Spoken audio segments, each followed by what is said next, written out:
আমরা এখানে জাস্ট দেখলাম কি যে একটা সার্কিট থেকে কিভাবে এটা আমরা সমীকরণ নিচ্ছি। এই সমীকরণকে তারপর আমরা সিম্পলিফাই করতেছি, তারপর আবার একটা সার্কিট তৈরি করতেছি। কিন্তু আমাদের সিম্পলিফাই করার জন্য আমাদের পরীক্ষার সময় কি আসবে? একটা এরকম একটা সমীকরণ দিতে পারে। সেই সমীকরণ থেকে আমরা জাস্ট সেটাকে সিম্পলিফাই করব, সরলীকরণ করব। অঙ্কের ভিতরে যখন আমরা সরল করি, ঠিক একইভাবে এখানে সরল করব। আর এই সরল করার ক্ষেত্রে আমি আর উদাহরণ দিয়ে দিচ্ছি এখানে। ৪ টা উদাহরণ আপনাকে দিয়ে দিছি সরল করার জন্য। আপনারা একটু সরল একটু কইরেন বাসায়। আমি আপনাকে দেখাইয়া দিব। যদি কোথাও বুঝতে সমস্যা হয় অবশ্যই জিজ্ঞেস করবেন এবং এই ক্ষেত্রে আপনি একটু নিজেরা একটু দেখেন। আর এই ফর্মুলাগুলো ১ম পড়বেন এবং না গত ক্লাসে আমি আগে এইটা নিয়ে আলোচনা করব কিভাবে সরল করা হয় এই ফর্মুলাগুলোই। আর ফর্মুলাগুলা অবশ্যই দেখবেন। আমি আপনাদেরকে ধরব না। ধরলে অনেকে হয়তো লজ্জা পাইতে পারেন। কারণ আমরা সবাই বিভিন্ন কাজে ব্যস্ত থাকি। ঠিকমতো না পড়তে পারতে পারি। তো সবাই যথেষ্ট ম্যাচিউরড। সো অবশ্যই দেখবেন। আর এই সমীকরণগুলা নিজেরা করার চেষ্টা করেন। আমি এখানে দিয়ে দিই সিম্পলিফাই গুলা করবেন।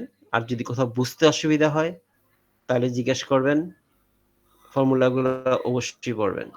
আমি একটু সামনের দিকে তাহলে আগাই। কারো বুঝতে সমস্যা হইলে এখনো বলেন। এর থেকে আপনার কেউ কিছু বুঝতে সমস্যা হইতেছে কিনা? না স্যার, বুঝতে পারছি। তবে এতদিন করছি স্যার, মেট্রিকে করছি, ইন্টারমিডিয়েটে করছি স্যার। তবে এবার ইন্টারমিডিয়েটে করছেন। ইন্টারমিডিয়েটে এইগুলোতে ইন্টারমিডিয়েট লো লেভেলের। জি আপনাদের স্যার, ইন্টারমিডিয়েটের যে জি কোর্সটা আছে অতটুকু এখানে কমপ্লিট হয় নাই। আপনারা তো আরো ভালো বুঝার কথা। জি স্যার, আমরা করছি, কিন্তু আমাদের যে গেটের সঙ্গে মিল করে আপনি এত সুন্দর সংযোগ করে দিয়েছেন, এরকম সুন্দরকে বুঝি নাই স্যার। আমরা একটা জাস্ট বুঝছি এ প্লাস বি হোল স্কয়ারের সূত্র কি, এই পর্যন্ত। এটা যে কোথায় কিভাবে অ্যাপ্লাই হয় এই জিনিসটা আমরা জানতাম না। কিন্তু আজকে আপনি এই যে সূত্রটা এত সুন্দর করে মিল করে দিলেন কি গেটের বলেন? সঙ্গে, আপনাদের ইন্টারমিডিয়েট সার্কিটের বইয়ে সঙ্গে। অনেক ডিটেইলস, অনেক কিছু আছে। আমি ইন্টারমিডিয়েট বইয়ের ক্ষেত্রে আমি আ একজনকে আপনার ইন্টারমিডিয়েটে একজনকে আমি ২ মাস প্রাইভেট পড়িয়েছিলাম। তার স্যার, অলরেডি তার বাবার রিকোয়েস্টে হ্যাঁ স্যার, তাও ইন্টারমিডিয়েট পর স্যার আমাদের আর তো মেজর ২ স্যার মাসে ও আমি নিয়ে মনে ছিল হয় না। উনাদেরকে ২ টা ১ সপ্তাহে ২ টা ৬ টা ৮ টা ক্লাস নিছিলাম। শুধু ৮ টা ক্লাস। ৮ টা ক্লাস করায় তারে বুঝাই দিছিলাম শেষ। কারণ ওই টিউশনি করা তো মানায় না সবসময়।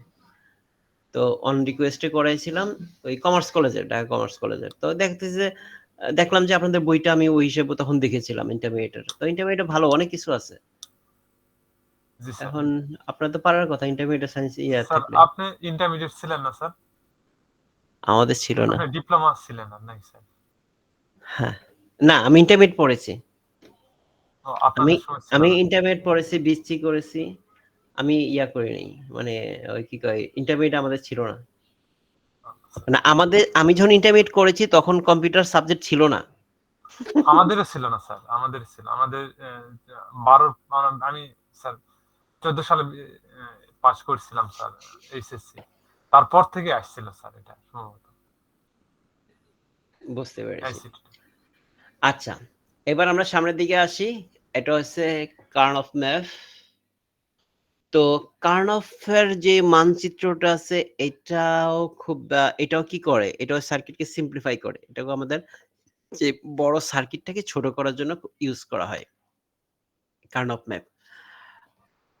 এই কার্নফ ম্যাপের ক্ষেত্রে আমরা কি করতেছি দেখেন, কার্নফ ম্যাপ হলো একটি ভিজুয়াল বা গ্রাফিক্যাল পদ্ধতি যা বুলিয়ান সমীকরণকে সরলীকরণের জন্য ব্যবহার করা হয়।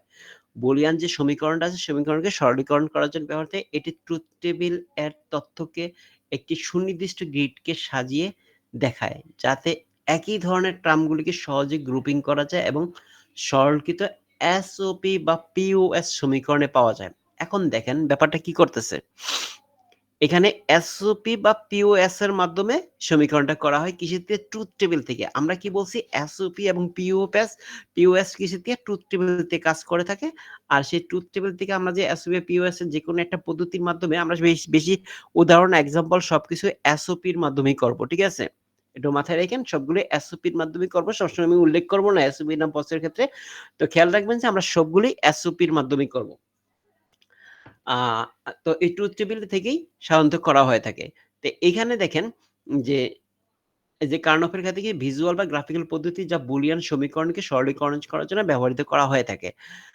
তো বৈশিষ্ট্য ভেরিয়েবলের অনুসারে গ্রিড, দুইটা ভেরিয়েবলের ক্ষেত্রে আমাদের গ্রিড হবে কত? 2x2, তিনটা ক্ষেত্রে 2x4, চারটা ক্ষেত্রে 4x4। মানে কয়টা কোষ থাকবে? প্রথমটা ক্ষেত্রে কোষ থাকবে কয়টা? 2 দুগুণে 4টা, 4 দুগুণে 8টা, আর পরেরটা 4 4 16টা কোষ থাকবে। 16টা কোষ বলতে আমরা বলছি 4টা খোপ থাকবে।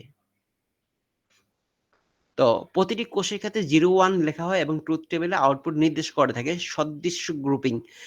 একই মানে 1 বা 0 এর সংলগ্ন কোষগুলিকে 2 4 8 সংখ্যায় গ্রুপিং করা হয়ে থাকে। কি করা থাকে? 2 4 8 সংখ্যা। আমরা একটু কথাগুলো এখানে শুনি, জাস্ট পরে আমরা যখন দেখব তখন আমরা জিনিসটা ক্লিয়ার হয়ে যাব। গ্রুপিং এর মাধ্যমে অ্যালজেব্রিক সমীকরণ করা যায়। অ্যালজেব্রিক মানে তো বুঝতে পারছেন, অ্যালজেব্রা সমীকরণ করা যায়। মিনিমাইজ বুলিয়ান এক্সপ্রেশন, সহজে লজিক সার্কিট তৈরি করা হয় এবং এসওপি এটা কি তার লক্ষ্য। আর এই হচ্ছে সদৃশ্য গ্রুপিং, যে গ্রুপিংটা সদৃশ্য কিরকম হয়ে থাকে আর লক্ষ্যটা হচ্ছে কিরকম? মিনিমাইজ করা, বুলিয়ান এক্সপ্রেশনকে মিনিমাইজ করা, যে আমাদের সার্কিট যে সমীকরণটা আছে সেটাকে মিনিমাইজ করে ছোট নিয়ে আসা এবং সার্কিটের সাইজকে ছোট করে নেওয়া। আর এসওপি অথবা পিইউএস রূপে সরলীকরণ করা হয়ে থাকে। আর এই সুবিধাটা কি? লজিক সমীকরণ দ্রুত ও সহজে করা, কম সংখ্যক গেটের ব্যবহার করে সার্কিটকে ডিজাইন সম্ভব এবং বড় ট্রুথ টেবিল তুলনায় বোঝা যায়। বড় আর তো এখান থেকে মূলত আমি যে পরে যে বৈশিষ্ট্যগুলি বলেছিলাম, এই বৈশিষ্ট্যগুলি মুখস্থ করার জন্য না, শুধু দেখার জন্য।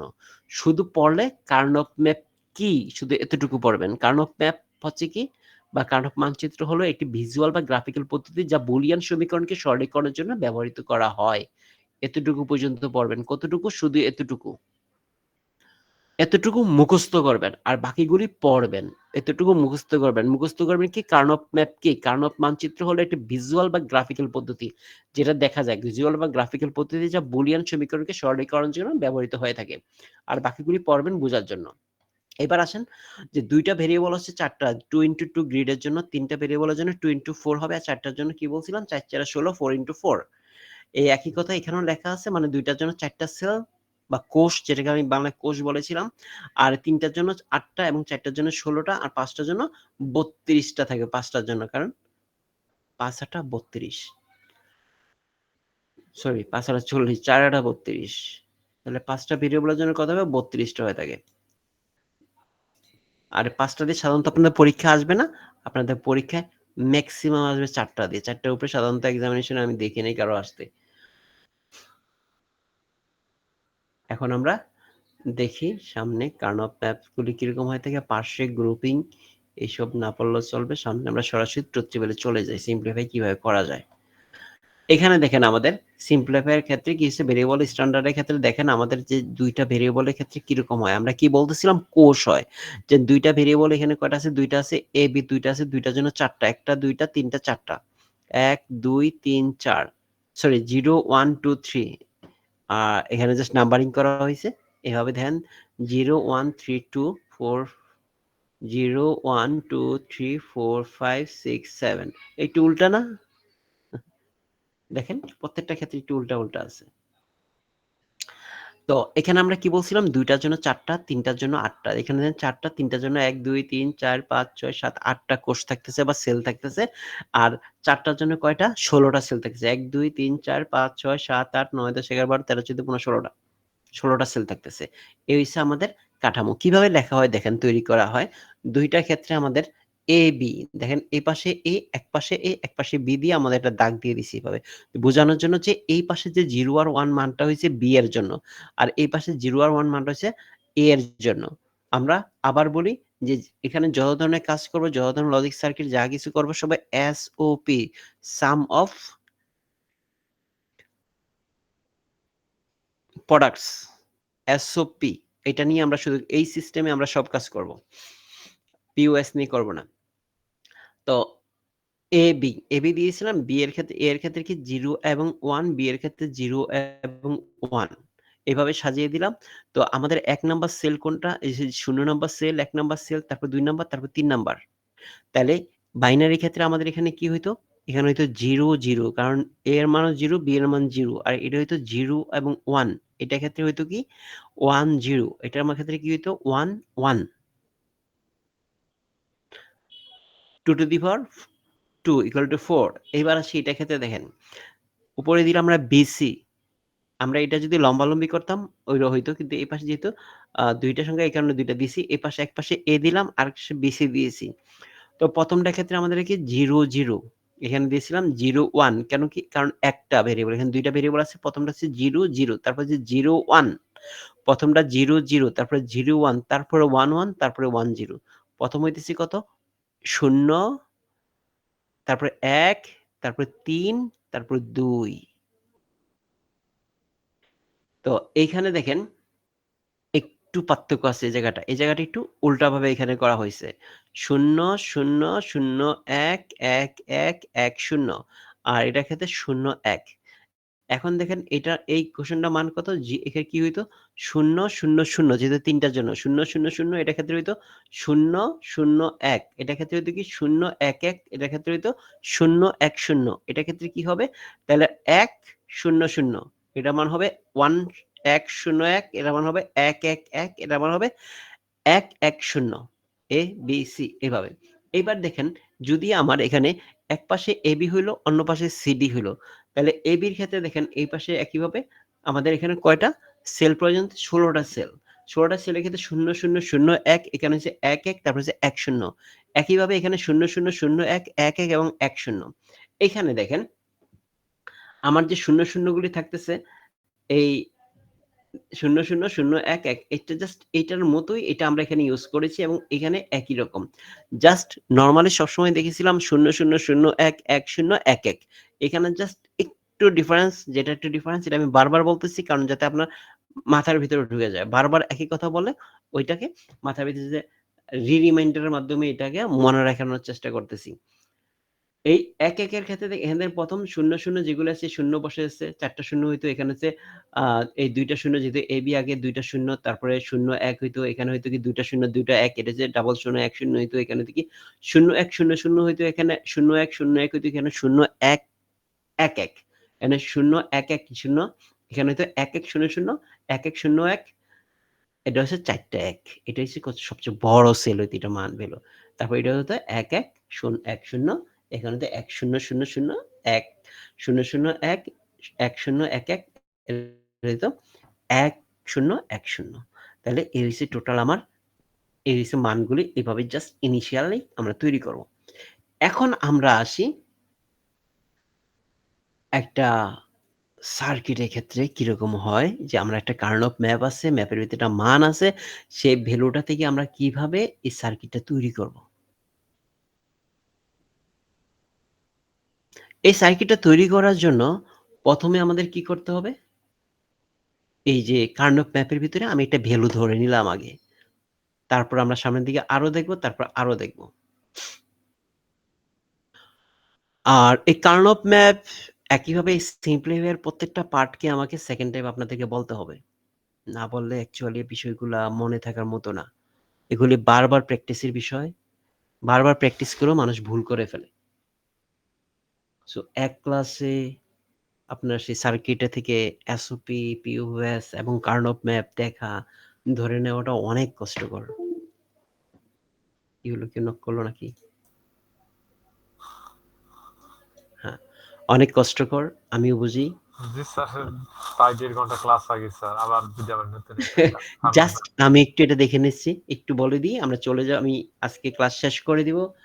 আর নেক্সট ক্লাসে আমি এটা একটু কিছু অংশ রিভিশন করব এটার ক্ষেত্রে এবং পরবর্তী নতুন ধাপগুলিতে আসবো। কারণ এটার পরের ধাপটা একটু সহজ আছে। বুঝছেন? পরের ক্লাসটা সহজ।